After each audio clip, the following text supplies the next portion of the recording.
हजारों करोड़ का माल जाता है यहाँ से विदेशों में। सोना है ये सोना। इज्जत करते हैं लोग आपकी, इज्जत नहीं करते हैं, डरते हैं सब। पर डर की यही दिक्कत है कि कभी भी खत्म हो सकता है।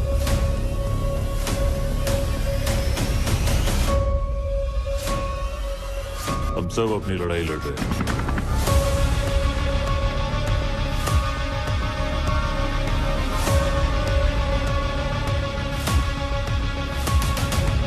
नाव में बैठकर जाल फेंकना बहुत आसान है।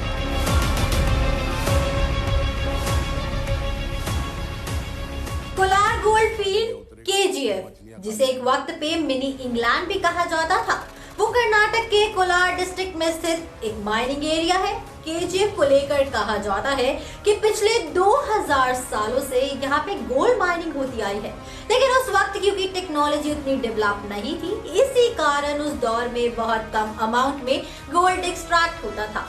केजीएफ की मॉडर्न सक्सेस के पीछे ब्रिटिश आर्मी से ताल्लुक रखने वाले जॉन टेलर का हाथ है। 1871 में ब्रिटिश आर्मी के पूर्व ऑफिसर जॉन टेलर भारत आए थे, जिन्होंने कोलार और वहां की गोल्ड माइन को लेकर थोड़ा रिसर्च किया। रिसर्च के बाद उन्होंने अपनी company John Taylor and Sons के थ्रू केजीएफ में गोल्ड माइनिंग की शुरुआत की थी। जानकारों का कहना है कि ब्रिटिशर्स ने 120 साल के समय में 1000 किलो सोना अकेले केजीएफ से ही एक्सट्रैक्ट किया था। अब इसमें कोई शक भी नहीं है कि आखिर क्यों एक वक्त पे सोने की चिड़िया कहा जाने वाला देश आजादी के बाद फाइनेंशियल क्राइसिस से गुजरा था। कोलार पे कई धर्मों ने अपना इन्फ्लुएंस डाला है। कोलार में एक वक्त पे चोलाज और मराठास ने काफी सालों तक राज किया था। चोलाज और विजयनगर के दौर में सोमेश्वर जैसे बड़े मंदिर भी बने थे, जिसके बाद कोलार में मुगलों के द्वारा पूरे 70 साल का इस्लामिक दौर लगाया था। उसके बाद ब्रिटिशर्स कोलार आए, जिन्होंने कोलार में क्रिश्चियनिटी को बढ़ावा दिया। नवाब, मराठा, निजाम ऑफ हैदराबाद और हैदर अली जैसे रूलर्स का रुतबा एक वक्त पे कोलार में था। कोलार में इन रूलर्स के राज में कई बदलाव देखे गए, जिसकी हिस्ट्री कोलार के बिल्डिंग और सड़क को देखकर आज भी पता चलती है। ईयर 1770 तक तो हैदर अली ने कोलार पे राज किया था, जिसके बाद 1791 में British army general Lord Cornwallis ने कोलार को सीज कर दिया था।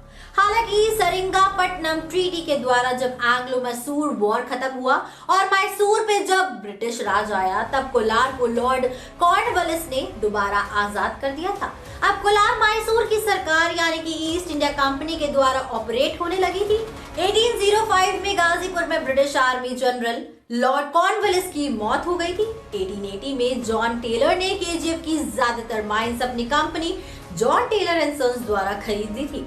इसके बाद जॉन ने मैसूर गोल्ड माइनिंग कंपनी के साथ मिलकर 1956 तक केजीएफ को ऑपरेट किया था, यानी कि केजीएफ फिल्म में रॉकी के जन्म के कुछ सालों बाद तक केजीएफ पे जॉन टेलर का कब्जा था।